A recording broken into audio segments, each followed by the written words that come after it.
Hello everyone, welcome to my channel get enrol with Saumya. This is Saumya. हमने कल chapter 5 की theory complete कर ली थी, जो कि है सेपरेशन ऑफ सब्सटेंसेस। आज हम इस चैप्टर पे बेस्ड मल्टीपल चॉइस क्वेश्चंस की प्रैक्टिस करेंगे। स्टार्ट करते हैं। First question is, before we use a substance we need to separate. इससे पहले हम किसी भी सब्सटेंस को यूज करें, हमें सेपरेट करना पड़ता है। किसे? First option is two different but useful components to use them separately. B. Non-useful substances. C. Harmful components or impurities. D. All of these. हम दोनों different components को सेपरेट करते हैं जो कि हमारे लिए यूजफुल हैं, पर हम उनको अलग अलग यूज करने के लिए चीजों को अलग करते हैं, या नॉन यूजफुल मतलब जो हमारे काम की चीजें नहीं हैं उनको अलग करने के लिए सेपरेशन करते हैं, या हमारे लिए हार्मफुल कंपोनेंट्स और इम्प्योरिटीज जो होती हैं हम उनको सेपरेट करते हैं, या ये सभी। तो इसका करेक्ट आंसर होगा, answer will be D, all of these. Coming to next, impurities found in substances are in form of. अब जो भी impurities आपको किसी सब्सटेंस में पाई जाती हैं वो किस फॉर्म में होती हैं? सॉलिड, लिक्विड, गैस, या ऑल ऑफ दीज। तो इसका करेक्ट आंसर होगा ऑल ऑफ दीज। वो इनमें से किसी भी फॉर्म में पाई जा सकती हैं। Third, what is churned to separate the butter. Churned मतलब होता है मथना। आप किस चीज को मथते हैं मक्खन निकालने के लिए? मिल्क को, कर्ड को, दोनों को, या इनमें से कोई भी नहीं। तो इसका करेक्ट आंसर आपका होगा both A and B. Coming to next question, insects are separated from wheat by. गेहूं से कीड़ों को अलग करना, सेपरेट करना कौन सा मेथड है? थ्रेशिंग, वीविंग, हैंड पिकिंग, या सेडिमेंटेशन। तो इसमें आपका प्रोसेस होगा हैंड पिकिंग। आप हाथों के थ्रू उस कीड़े को गेहूं से अलग करते हैं, इसलिए आपका मेथड हैंड पिकिंग कहलाता है, जिसमें आप अपने हाथों के द्वारा चीजों को छांटते हैं। नेक्स्ट क्वेश्चन है, द हस्क, हस्क मीन्स भूसा, the husk which is dash is carried away by the wind and forms a separate heap at a short distance from the heap of grain. बोल रहे हैं husk कैसा होता है जो wind के through मतलब हवा लगने पे वो separate and forms a separate heap, मतलब वो अलग जाके एक ढेर बना लेता है एट अ शॉर्ट डिस्टेंस, कुछ ही दूरी पे। किससे अलग होता है वो? हीप ऑफ ग्रेन से, मतलब अनाज के ढेर से थोड़ी सी दूर जाके अलग से एक ढेर बना लेता है। तो हस्क कैसा होता है वो? हैवियर, लाइटर, स्ट्रॉन्गर, या नन ऑफ दीज। तो इसमें आपका करेक्ट आंसर होगा लाइटर। भूसे के पार्टिकल आपके हल्के होते हैं और इसीलिए हवा जब उस पर पड़ती है तो वो थोड़ी सी दूर जाकर गिर जाते हैं और वहां पर ढेर बना लेते हैं। और जो आपका अनाज होता है वो भारी होने की वजह से बिल्कुल पास में ही आपके गिरता है। और ये प्रोसेस कौन सी होती है? विनोइंग होती है। हमने कल ही परसों थ्योरी में डिस्कस किया था कि जिस प्रोसेस में आप विंड का इस्तेमाल कर रहे हो, मतलब हवा के थ्रू जो प्रोसेस हो रही है, वो आपका विनोइंग होती है। नेक्स्ट क्वेश्चन है, a method of separation used when the components of a mixture are of different sizes is known as। कौन सा मेथड ऑफ सेपरेशन हम यूज करते हैं जब कंपोनेंट्स जो होते हैं मिक्सचर के वो अलग अलग साइज के होते हैं? अलग अलग साइज के होने के कारण ये सेपरेशन कौन सा होगा? विनोइंग होगा, कंडेंसेशन होगा, सेडिमेंटेशन होगा, या सीविंग होगा। तो इसका करेक्ट आंसर है आपका सीविंग, मतलब चालना।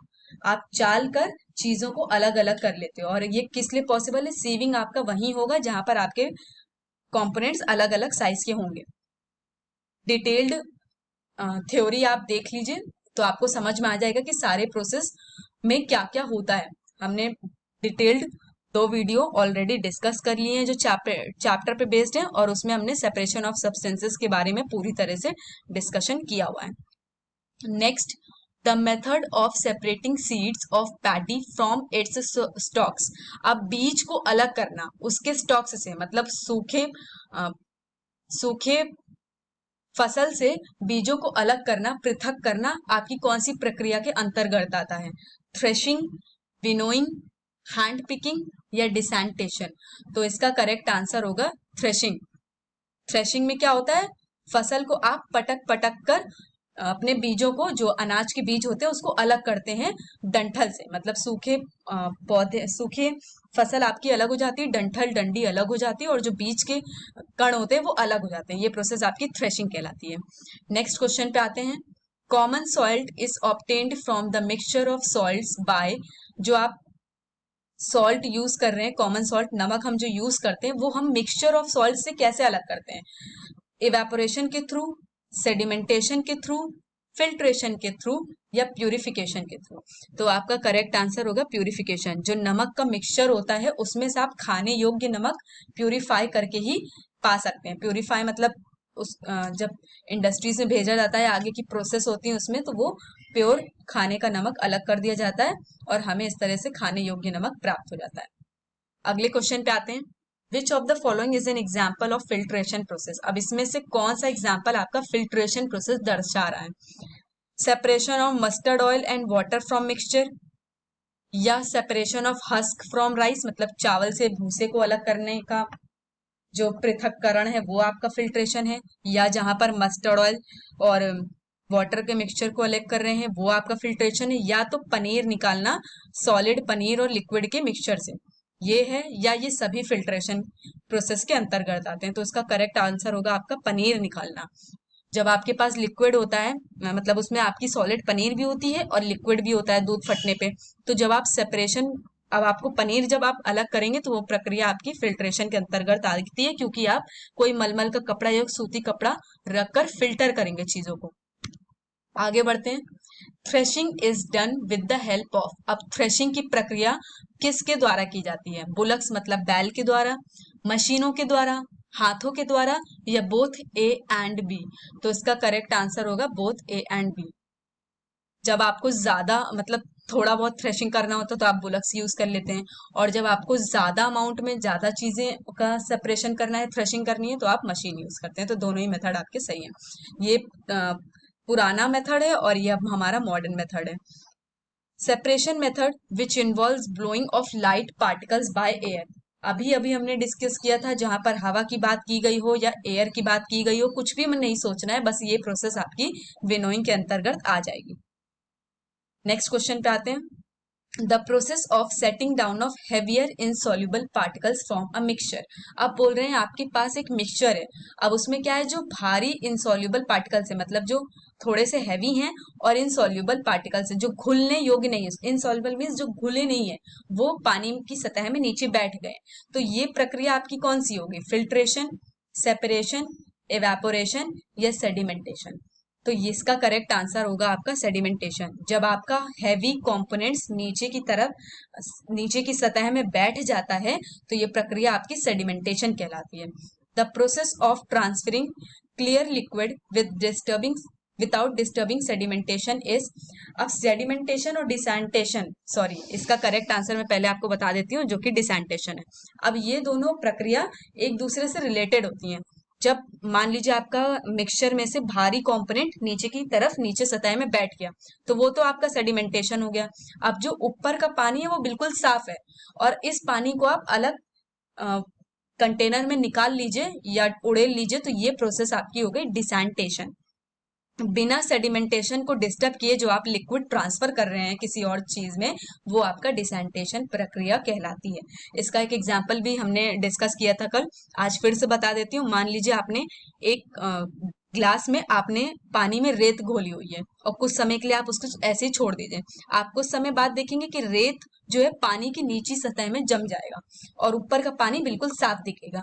अब आप क्या करिए, बिना उस रेत से छेड़छाड़ करे आप सिर्फ थोड़ा सा उसको टिल्ट करिए और साफ पानी दूसरे कंटेनर में निकाल लीजिए। तो जो नीचे बैठा हुआ चीज था, मतलब वो जो सैंड रेत था जो आपका नीचे की तरफ जमा हो गया, तो वो सेडिमेंटेशन है, और जो आपने पानी दूसरी कंटेनर में ट्रांसफर कर लिया वो आपका डिसैंटेशन है।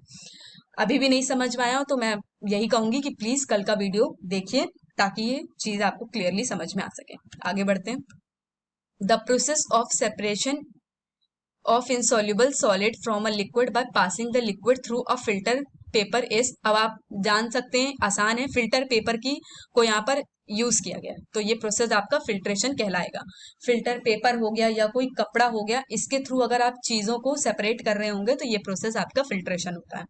आगे बढ़ते हैं। The process of separating salt from its solution, अब आप मान लीजिए नमक को नमकीन पानी के सॉल्यूशन से अलग कर रहे हैं, तो ये प्रोसेस आपकी कौन सी होगी? ये प्रोसेस इवेपोरेशन, विनोइंग, फिल्ट्रेशन और थ्रेशिंग में से आपकी होगी इवेपोरेशन, वाष्पीकरण जिसे बोलते हैं। और ये जनरली वो मेथड होता है जिसमें पानी आपका पूरा भाप बन के इवेपोरेट हो जाएगा और सिर्फ नीचे आपका सॉलिड कंपोनेंट रह जाएगा। जब हम समुद्र से नमक निकालते हैं तो हम यही प्रक्रिया यूज करते हैं। समुद्र से जब पानी निकाला जाता है तो क्या करते हैं हम, शैलो पिट गड्ढे में, मतलब ऐसे गड्ढे जो बहुत ज्यादा गहरे ना हो, उसमें हम पानी डाल देते हैं। धीरे धीरे क्या होता है, पानी इवेपोरेट होता रहता है, मतलब सूखता जाता है, भाप बन के उड़ जाता है और हम कुछ दिन बाद देखेंगे कि हमें सिर्फ उसमें नमक का ही मिक्सचर मिलेगा, पूरा पानी वाष्प बन के उड़ चुका होगा। तो ये इससे हमें क्या पता चल रहा है, हमने नमक को सेपरेट कर लिया, तो ये प्रोसेस हमारा है इवेपोरेशन। अगले क्वेश्चन पे आते हैं। A dash is one in which no more of that substance can be dissolve. अब ऐसी कौन सा सब्सटेंस, ये कौन सी चीज है जिसमें अब कोई भी सब्सटेंस आगे की ओर हम घोल नहीं सकते हैं? Saturated solution, mixture, impure solution या नन ऑफ दीज। तो इसमें आपका करेक्ट आंसर होगा सैचुरेटेड सॉल्यूशन। अब सैचुरेटेड सॉल्यूशन क्या होता है? मान लीजिए आप पानी ले रहे हैं और उसमें 1 चम्मच चीनी डाल दी और घोल लिया। अब ऐसे ही आप दूसरा चम्मच चीनी डाल दिए, वो भी घुल जाएगा।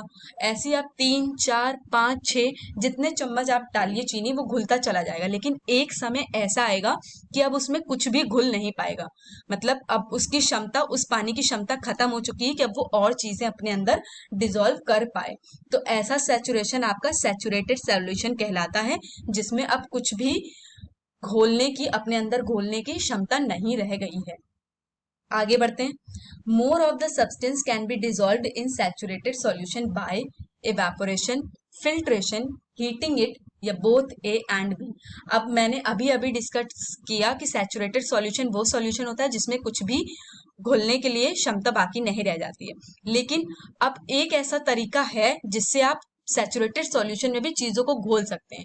वो तरीका आपका कौन सा होगा? वो तरीका होगा हीटिंग इट। मतलब आप इस पानी को हीट करिए, इस सॉल्यूशन को हीट करिए और आप देखिए, आप फिर से चीनी डालते जाइए कुछ चम्मच, वो भी घुलता चला जाएगा। दो इंपॉर्टेंट चीजें हैं। सैचुरेटेड सॉल्यूशन वो चीज है जिसमें अब आपका कुछ भी घोलने के लिए क्षमता बाकी नहीं रह जाएगी जिस सॉल्यूशन में। और अगर आप चाहते हैं कि सैचुरेटेड सॉल्यूशन में भी आप कुछ आगे घोल पाए, तो आपको जरूरी है कि आप हीटिंग प्रोसेस अपनाएंगे। आगे बढ़ते हैं। Separation of salt, sand and water can be done by. अब आपने रेत ली है, नमक लिया है और पानी लिया है, इसको सेपरेट करने के लिए आप कौन सा प्रोसेस यूज करेंगे?